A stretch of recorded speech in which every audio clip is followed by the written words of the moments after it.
এখানে আপনারা একটি বাইং হাউসের লাইসেন্সের কপি দেখতে পাচ্ছেন, যেটি বস্ত্র অধিদপ্তর থেকে প্রদান করা হয়ে থাকে।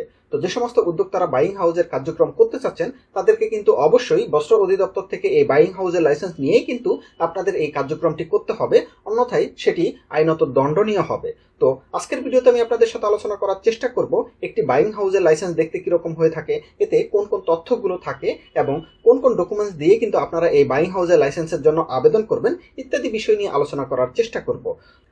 তো এখানে আপনারা বাইং হাউসের একটি লাইসেন্সের কপি দেখতে পাচ্ছেন, যেটি প্রদান করা হয়েছে বাংলাদেশ সরকারের ডিপার্টমেন্ট অফ টেক্সটাইল থেকে, অর্থাৎ বস্ত্র অধিদপ্তর থেকে এই লাইসেন্সটি প্রদান করা হয়েছে। এখানে এই লাইসেন্সের স্মারক নম্বরটি দেখতে পাচ্ছেন এবং কার বরাবর এই লাইসেন্সটি প্রদান করা হয়েছে দেখতে পাচ্ছেন যে MD Anwarul Islam, managing director গুডটেক্স International limited.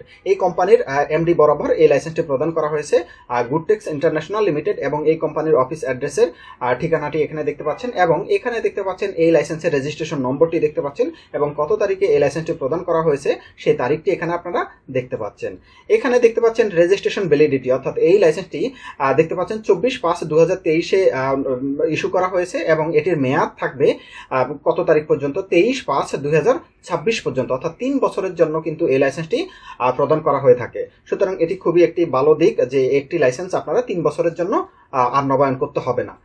এখানে দেখতে পাচ্ছেন সাবজেক্ট হচ্ছে buying house registration of Goodtex International Limited, অর্থাৎ বিষয়বস্তু হচ্ছে বাইং হাউসের রেজিস্ট্রেশন প্রদান করা হয়েছে গুডটেক্স ইন্টারন্যাশনাল লিমিটেডের বরাবর। এখানে আপনারা বেসিক কিছু তথ্য দেখতে পাচ্ছেন। এখানে প্রথমে দেখতে পাচ্ছেন যে এই প্রতিষ্ঠানের নাম, অর্থাৎ name of the buying house Goodtex International Limited, তারা এই বাইং হাউসের লাইসেন্সটি পেয়েছে এবং এই কোম্পানির অফিস অ্যাড্রেসটি এখানে আপনারা দেখতে পাচ্ছেন।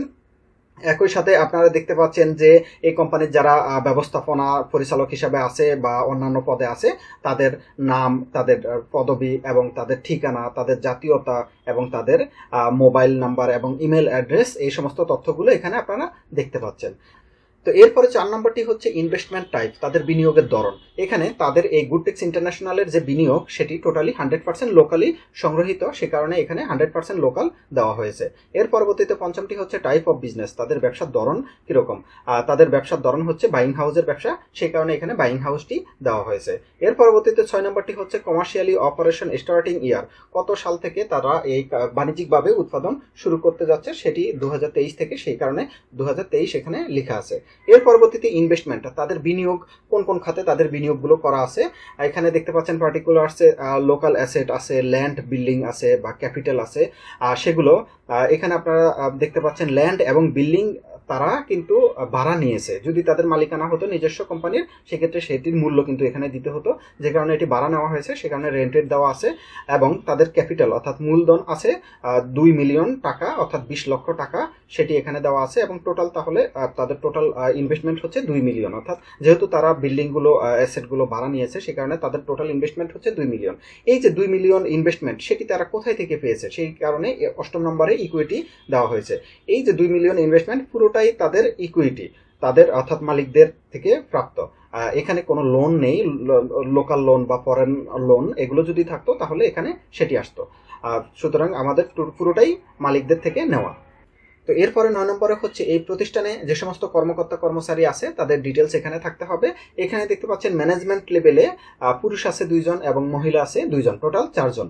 এবং স্টাফ বা ওয়ার্কার লেভেলে আছে পুরুষ আছে 2 জন এবং মহিলা আছে 2 জন, টোটাল 4 জন। তাহলে টোটাল কর্মী হচ্ছে 4/8 জন।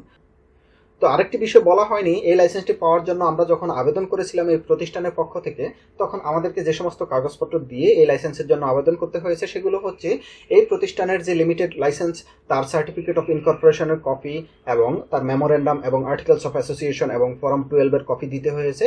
একই সাথে যারা মালিক ছিল তাদের এনআইডি, পাসপোর্ট সাইজের ছবি, টিন সার্টিফিকেটের কপি দিতে হয়েছে। এই প্রতিষ্ঠানের ট্রেড লাইসেন্সের কপিটি জমা দিতে হয়েছে। একই সাথে এই প্রতিষ্ঠানের যে ব্যাংকের প্রত্যয়নপত্র, কারেন্ট অ্যাকাউন্ট ব্যাংকের প্রত্যয়নপত্র, সেটির কপি দিতে হয়েছে। একই সাথে এই প্রতিষ্ঠান যে chambers of commerce buying house অ্যাসোসিয়েশনের সদস্য সনদের কপি আমাদেরকে দিতে হয়েছে। এগুলো দিয়ে কিন্তু আমরা আবেদন করেছি এই বস্ত্র অধিদপ্তর থেকে বাইং হাউস লাইসেন্স পাওয়ার জন্য, এবং আমরা সবকিছু যথাযথভাবে দেওয়ার ফলশ্রুতিতেই কিন্তু এই লাইসেন্সটি আমরা পেয়েছি। তো এই বিষয় নিয়ে যদি আপনাদের আরো কোনো প্রশ্ন থাকে সেক্ষেত্রে কমেন্টে আপনারা প্রশ্নটি করবেন, আমরা অবশ্যই উত্তর দেওয়ার চেষ্টা করব। সবাইকে ধন্যবাদ, আল্লাহ হাফেজ।